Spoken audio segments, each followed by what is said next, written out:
Hey there, welcome to this episode of the Her Business Podcast.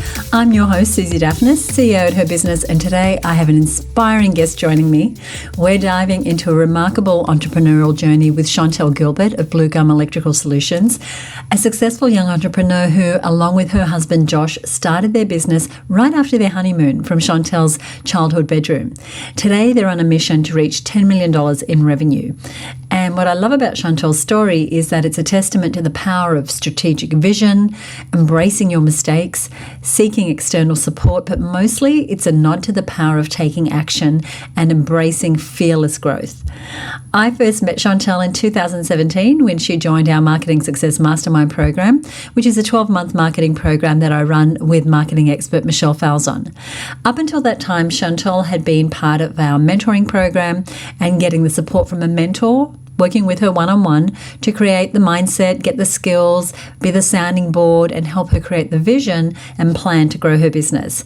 She didn't imagine it would be $1 million business, but before long, she was knocking on the door of a $3 million business by advancing her skills, her mindset, and by getting the support around her.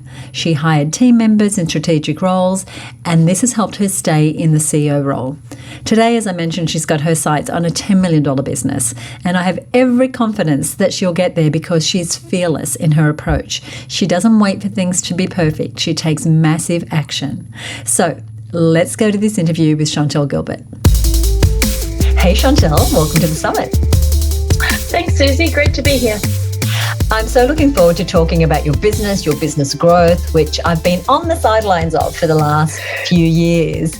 Tell us when you started the business and what it looked like in the beginning. Well, Josh and I started the business just after we'd come back from our honeymoon. We spent 6 months going around Australia just after we got married, and along the way we decided that when we came back we were going to start a business, and it was just the two of us. And because we always wanted our business to be big, we both went in full time, and we started from my childhood bedroom because we had to move home with my parents when we came back, and we were there for about 3 months. And I still remember the day we had our first job and watching Josh drive down with the ute and the trailer down the driveway. It was quite a long driveway, and I remember just looking out my window, watching him drive down the driveway and think, this is it. This is going to happen. I love it. I was mentioning in the introduction to you that you sell high-priced services. So, air conditioning, solar, big ticket items. And I know that your product range has changed over the years. So for you to get to a milestone figure that for a service business might be a big deal, may have been different for you. So my question is, when you hit the first $100,000, what did that feel like?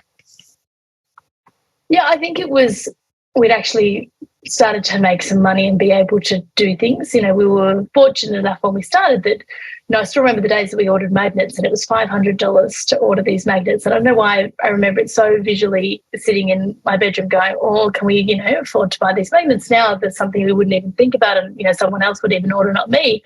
But once we got to that point, once money starts coming in and it's a proven system, we spent a lot of time before we started. We spent maybe 6 weeks before we opened the doors of setting everything up to exactly how we wanted it to be. So we wanted to start on day one right. And sort of once we reached, 100,000 or beyond that, we had proven the system. We knew what we did worked and that people were willing to pay for it. I love that. Now, it might have taken you fewer sales to get to 100,000 than it would for someone, say, selling jewelry online, but it was still a milestone figure. You knew at that point, is what it sounds like, that we've got something here. We've got something here that can grow. What decisions did you make about your next steps in business at that point? Do you recall? At that point, it was about getting additional people. That started with getting an apprentice and starting getting ready to get additional staff so that we could start to grow and scale what we'd done.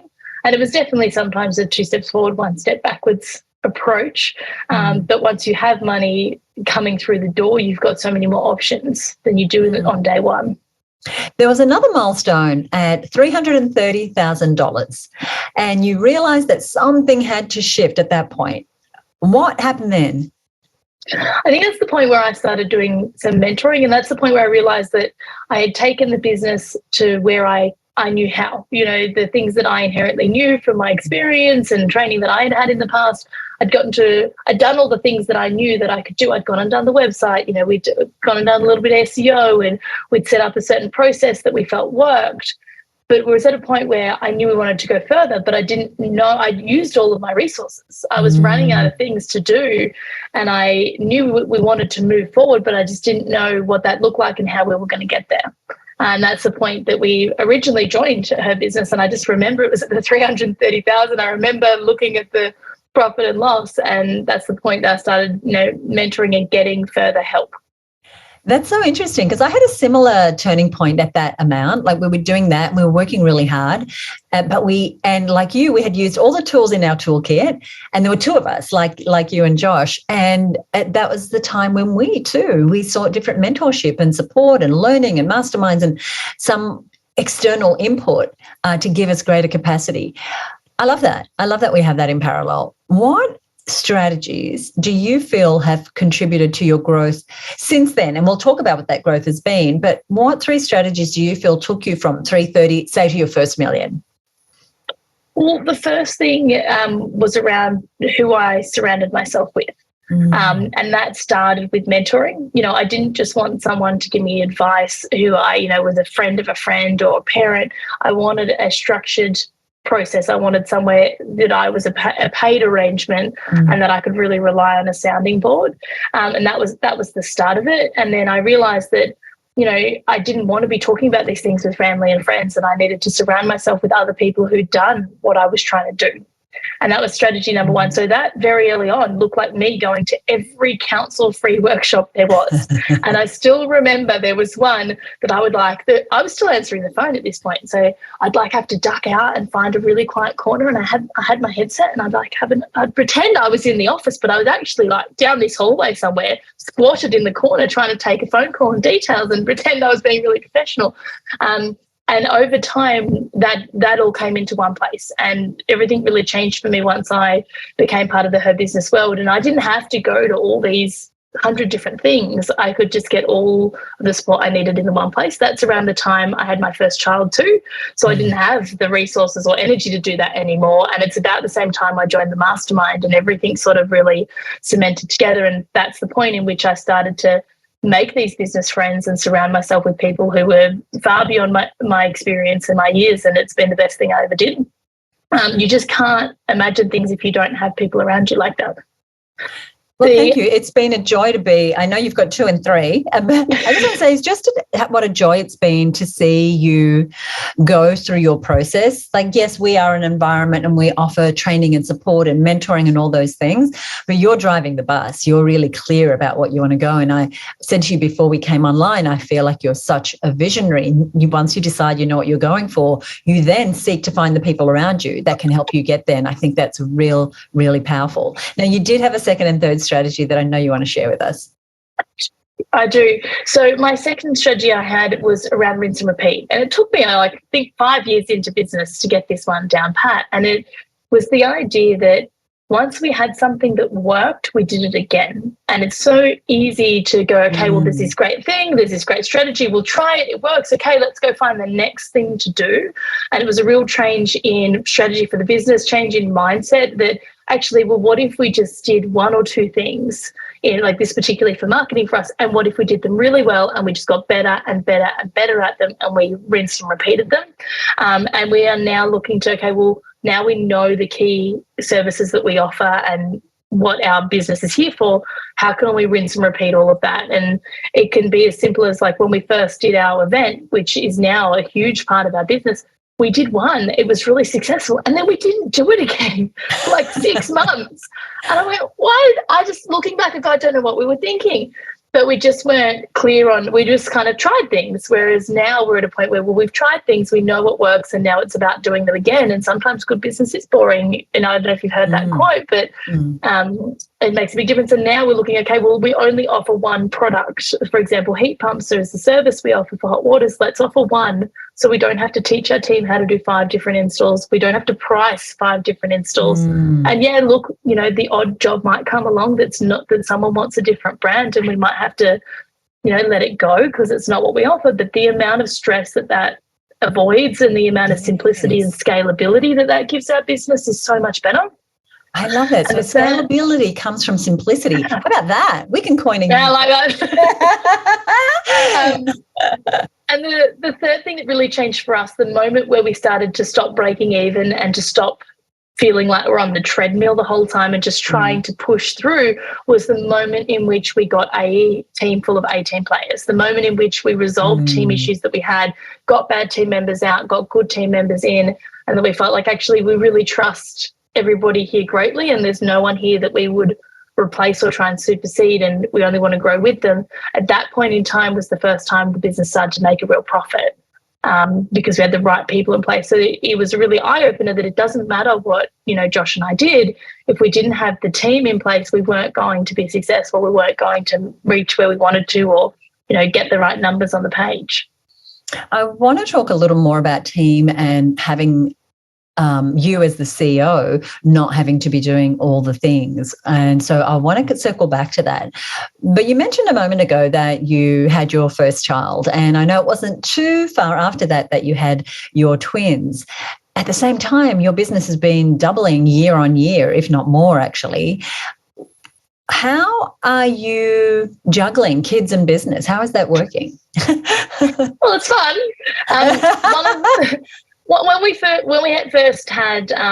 had our first child, we said that, well, if not now, when, and that no perfect time there was never going to be the perfect time. And having kids at the same, like, we could have waited. We had enough time that we could have definitely waited, grown the business to this point, and then started our family now instead of 5 years ago. But having the kids has really given us work-life balance. It's forced our hand in work-life balance, and that's been really healthy for us. Well, I don't necessarily recommend 2 at once. There's lucky draw. We do. Yeah, well, at least I don't have to go again. But there's certain things that we do that we have. Like, for example, as soon as we had Max, we redirected the phone at 4:00. So no, I wouldn't answer the phone in the shops when it rang at 5. It would either redirect to answer service, or we put boundaries in place. Then we also started to, we have a cleaner at the office and we have a cleaner at home. We do things like we buy a lot of dinner ladies and pre-prepared meals. I do not like cooking. I'm the first person to admit I am a terrible cook. Josh does most of the cooking in our family. My kids are in daycare. It breaks my heart how often I hear people hesitate to put their kids in before or after school care, or hesitate to put them into daycare. And, there's this, that's, it's not for everybody, so that's everyone's choice. But if you want to grow a business, then, you've got to make your choices as to what's important to you. My kids love it. And the quality time we do spend together is really high quality because it's special, and it's what, I'm 100% there. I'm not divided the whole time. I'm not divided in the business. When I'm in the business, I'm 100% in the business. And when I'm at home, I'm 100% at home, rather than trying to blend the two. I love that. So you're not splitting your focus. You're not like, yep, the kids are there, but your head is somewhere totally else. You can be with them 100%. The fact that you do get the support at home and at work, again, I just want women listening to go, you deserve that. Whether you have a business or not, you deserve to get the support that you need to spend your time doing the things that really matter, whether that's matter to your business, as we're talking about in this summit, or just matter to you having more time with family. And you're also giving work to someone who will probably really appreciate it. Now, you've been in business 9 years, is that right? Yes, 9 years next month. Oh, congratulations. Yeah. Well, it's kind of been building and building and building. And as you've been growing, and you're still, a young woman, how has mindset, let me ask this a different way. What role has up-leveling your mindset played in up-leveling your business? Oh, it's been completely essential. I wouldn't be here without it. And I've always been a big believer in mindset. I still remember a day when I was at school and I was in year 9 and I was never particularly academic. And I just decided one day that I was going to be smart. I don't know why, and I don't know why I remember this, but I remember where I was in the school grounds, where I just said to myself one day in year 9 that I signed up for all the extracurricular activities, and I put myself in chemistry and physics, many of which I had to let go of 6 months later because I couldn't hack it. But I have always remembered that, and I just think that you just have to decide what you want and what you are, and you know, it has such a big impact on how successful you are, what you tell, the story you tell yourself. And there's probably several key moments in which my mindset has lagged behind the business and has had to really catch up fast. Most recently, about 12 months ago now, yes, we were just moving into our new house. The business is profitable, you know, like finally. And like, I do want to point out, like, our business is very successful today, but it has taken 8-9 years to get to here. Like, it wasn't like this on day one. And it's taken, you know, we're starting to see the rewards of that, but it's, you know, it's not an overnight thing. And I know many business owners that it's the 8-9 year mark, like, not to discourage anyone who's in year one, but for big businesses, if you want to grow sizably, you know, it does take time. But I was like, oh, well, you know, we're kind of making a profit now. We've built the house we wanted to build. We've got our dream family home. And I was like, well, what's next? Like, do I want to keep doing this? You know, do I want to go and work separate to Josh? And do I want to help other business owners? And I just had this real moment of like, you know, like, is this enough? Like, am I okay with this? Like, this was the original goal, like, to build the home, to have a profitable business. This is what we're working towards. And it's like a little bit of an anticlimax. So, well, kind of, like, we're here. Like, you know, what do we do from here? And so many other people, like, I didn't know that many other people in business who had any bigger businesses than where we were at. And PJ, who has been mentoring me for many years, he put up with me talking about it for one.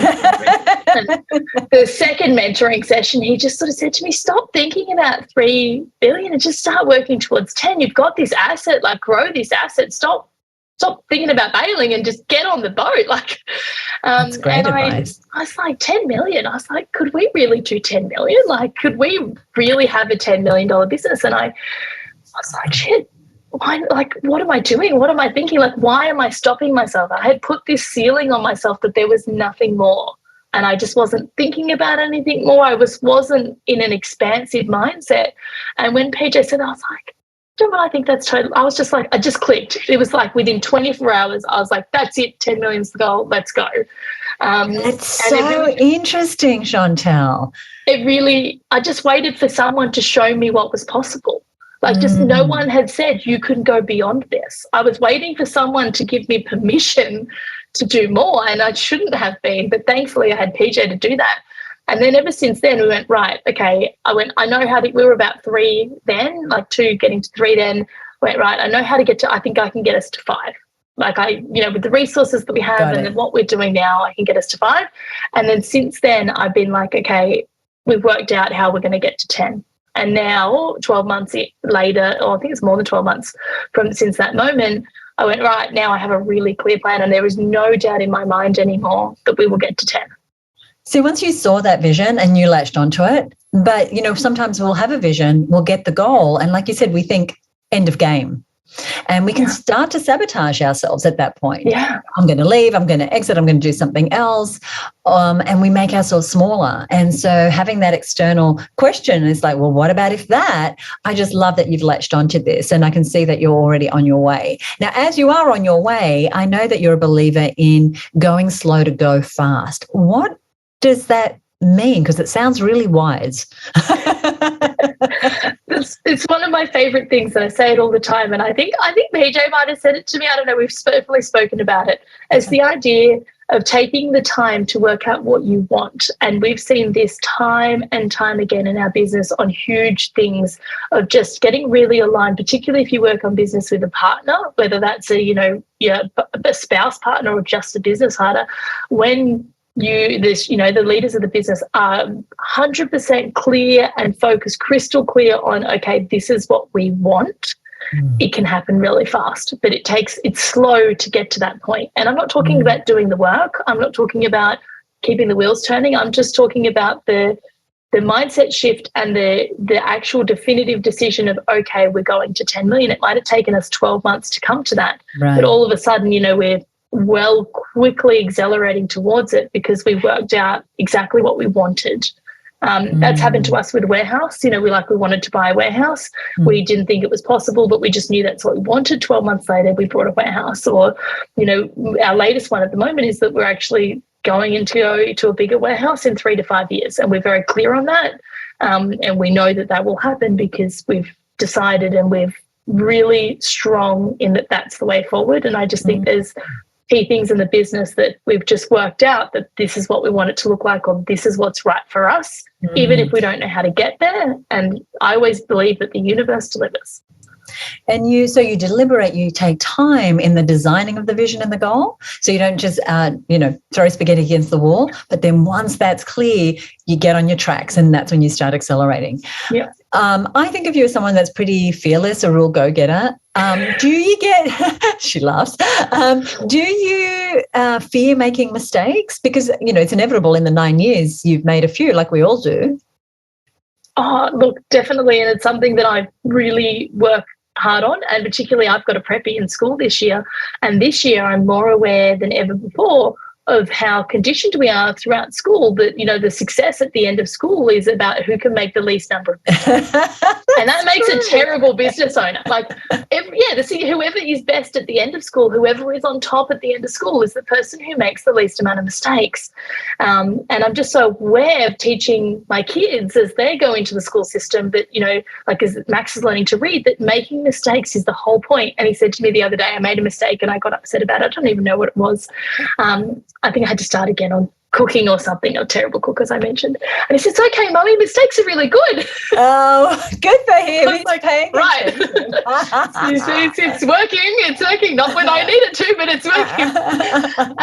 And I very early on, there's moments in the business where I have been paralyzed by fear of doing the wrong thing. And sometimes that happens more often when you are in business with a partner, because particularly when you've got different roles, I'm like, well, what if I do the wrong thing? And then I've got to, front up to Josh and be like, I lost some money, or, I did this and it didn't work, or I wasted resources and time, or I hired the wrong team member. He's my biggest accountability in many ways. But if you do nothing, you go nowhere. And I've really learned that, you've got to adapt quickly, you've got to learn fast, and, the only wrong mistake to make is not making one. I love that. That is so quotable. And I love that Max is putting your words right back at you. I like to dig into the high performance habits of successful business owners. And what I'm talking about is, like, one of my traits that I think serves me well is that I'm pretty gritty and I'm pretty consistent. And I also know how to run a business, something that I've learned over time. What do you feel your superpower is that women watching, listening could learn from? I'm very strategic and visionary, spoke about, but one of the things that Josh and I always have a laugh about is that he jokes that I would outsource anything. And I think that I read somewhere, I don't know what it was in a book I read, that, to be a CEO, you have to have the full outsourced mentality. And when I read that, I was like, got that sort of, and he jokes that I would outsource the cooking and all these things. And I said, just you wait, it's coming. I will make that happen. That is my dream. And he's not on board with that, but he'll come around, when I've made enough money that it doesn't matter. He won't complain about it. But the idea that I see things and I can see things that don't need to be done by me, and I'm very good at, I get very frustrated if I'm having a conversation within the business and we don't move to results. So I'm very clear, okay, this is the problem. I'm a really good problem solver. This is the problem. What are our options? How do we move forward? So I'm really good at taking a bad situation, whatever it might be, or, an opportunity, and go, okay, well, then let's move forward. Let's change this. Let's strategize it and, look at the options and not getting stuck with things like that. And being able to go, well, what if we just got someone to do that? Or, these are our three options. Which one is best for the client? Let's let them choose, or whatever it might be. Well, you've very strategically grown a team, and I know you're continuing to grow a team. And something you said was know where you're going so that you can put your skills and time into what matters. So how does what you do now in your business, how's that changed, say, even in the last 12 months? I'm in a really big shift right now in the business, having had who I call my right hand on maternity leave. And she's just come back and stepped up into an operations manager role, which was a role I was really filling. In the last 6 months, I've had created 3 new roles in the business that previously were all done by me. So we had a warehouse coordinator, which was done by me joint with apprentices. We had the marketing, which is now marketing coordinator, which was done by me, and also operations overseeing the scheduling, whoever was scheduling the customer service. Yeah, so which was done by me. So they had a customer service person, but I was overseeing. All of those three things have now been divided into their own roles and their own responsibilities, and they're not even my responsibility anymore. My responsibility is to support the operations manager, who then oversees all of that. And I have so much more time to lift the level of the business vision and to, start putting the pieces in place to get us to that 10 mil. That's very exciting. As you look at that 10 million on the horizon, what skills or mindset shifts do you think you might need to develop to get to that level of growth? Oh, definitely a bit of letting go. It sounds like you're doing a great job with the letting go. We do. There is a running joke in our team that, like, if you do something that's not in your lane, you're allowed to tell someone, get back in your lane. Like, that's an acceptable thing to say to someone else in the team, even to me. So even just yesterday, they were like, that's not in your lane. Get out of it. Like, go away. Great. It's not a conversation you need to be part of. And that really helps, because that's a cultural thing that we've built, that it's really important we all stay in our own lane. So, if you see someone getting out, call them out on it. A big thing for me is the ability to generate the leads that's going to be required. And the big shift, or there was two key things that were holding me back at my last ceiling that I mentioned. And I had these two things in my head. One of them was that I didn't want to go over the small business limit. So once you have more than 15 full-time staff members, you leave Fair Work's small business cocoon of safety for things. You can't be taken for Fair Work for the first 12 months. There's all these different safety net that you get as being a small business under the 15 employees. So I didn't want to leave that. And I also didn't want to pay payroll tax. And I really don't know why I had this in my head, but I had this thing that I went over 15 employees and I, had a payroll, more, I think it's 650 in Victoria. I was going to have to pay payroll tax. And I just was like, well, that's all just too hard. Just really had this thing in my head that if I stepped above that level, that it was going to be harder than I could handle, and I was going to have to work too hard, and it was just going to be too difficult, too messy, too complicated, and I just didn't have the capacity or the hours to do it. And the big change that's had to happen is, well, hang on, I should be working less, not harder, and that we have the revenue. Like, I constantly worry about money. I'm a bit of an accumulator, is a little bit in my money mindset. And sometimes I have to remember that, well, actually, if you look at the reports, everything is just fine, and there is more than enough money for someone to take on that role and me to go home an hour earlier. And I just had a really set on that I couldn't do it because it would all be me and it would be too hard for me. And I didn't realize that as we go with that, I can actually, even already I can start to step up and back a little bit, and it doesn't change the number of hours I work. It doesn't change how hard I work. If anything, I should be able to work, less hard, and everything should get slightly easier in that I'm being more strategic and other people are doing the doing. And that was probably the biggest one. I just had it in my head. It was all going to be me, and it was all too hard. But I'm already realizing. So good. That's so good. And just even the thinking that, well, if I make more money, I'm going to have to pay taxes. You can see how that just immediately makes you smaller. I remember in one of our businesses, our payroll each year was $1 million, which you think, oh my gosh. But you can imagine we were making a lot of money. And so we were paying, of course, payroll tax, but it's just shifting that thinking, and you're already doing that. It's like, well, what it's going to do is it's going to buy back my time. And there's nothing more precious than your time. And pay the tax. That's what I'm going to say. Pay the tax. Go to the business, pay the tax. Get a good tax person, though.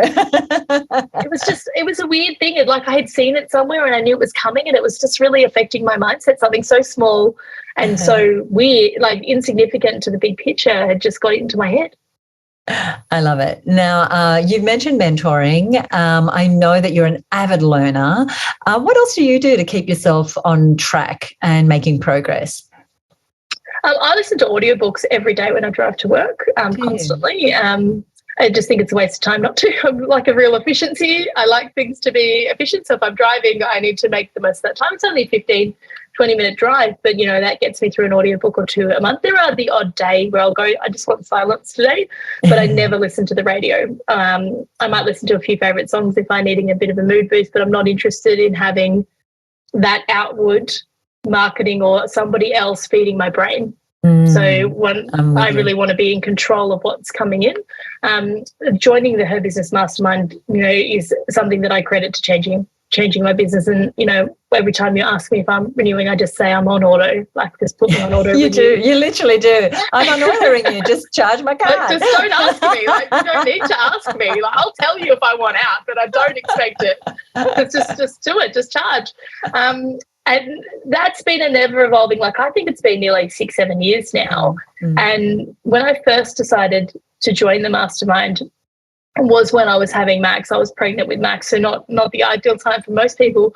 But I knew that if we were starting a family, that I couldn't do everything anymore, and we needed to grow where we wanted to go, and we needed to do it quickly, because if we waited to work it out ourselves, it was just going to get harder and harder with the kids in part of the piece. And I've heard the saying once that if you're late for the train, and there's only 10 minutes till the train is coming, you will ask for help. Like you will like pull down a stranger at the lights and be like, where's the train station? Yes. But if you have 2 hours, you'll just work it out. Like you'll go down a couple of wrong roads, you'll dilly-dally, you'll stop for a coffee, you'll work it out yourself in 2 hours.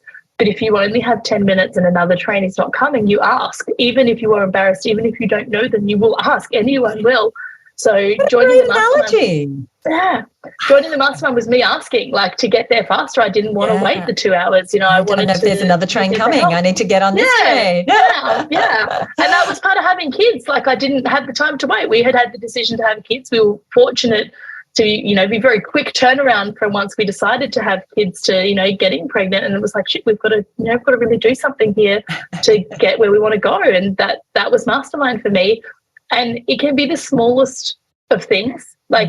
Often we're looking for the big bus to hit us with something, but it can be the smallest of changes, or one small thing that somebody says that is like pushing the rock down the hill, has a real snowball effect to the business and how we do things. For us, we had a guest speaker at Mastermind that talked about risking forward, and this idea that sometimes it's the idea that leads to the idea. And she told a story, I think it was Victoria LaBarre, and she told this story about sometimes that she did something, she didn't know what was going to come out of it, but she did it because it just felt like that was the next step. And, it was a bit blurry what was going forward from there. And when we got the opportunity to present a workshop for the first time about solar at one of the sustainability festivals, I just knew that was the right thing to do. I didn't know what I was going to present on. I didn't know how I was going to do it. I didn't know if anyone would even come, but it was included in our package to run a workshop, and I did. And now that workshop is turned into, a series of what we call real secret events that generate hundreds of thousands of dollars of revenue each time we run them. And it was just forward. Yeah. And I just, when I signed the paperwork, I just had that in my mind that had happened at Mastermind. That's what she'd said, and I was just going to do it. So it's the incremental things. And I have the best group of close business besties that I've ever had. And we have so much fun when we get together. So I couldn't imagine my life without it now. Well, we love having you in the mastermind, and for what you bring to it as well, this beautiful spirit of possibility. At Her Business, as you know, our tagline is do what you love every day. I want to ask you, what does doing what you love every day look like for you? I love that so much about the Her Business group, and that's something that's so big in all the training I participate in, because there's no point in being successful or what means something to someone else or what someone else has written on the paper. For us, for me, it means challenge. I want to be in control.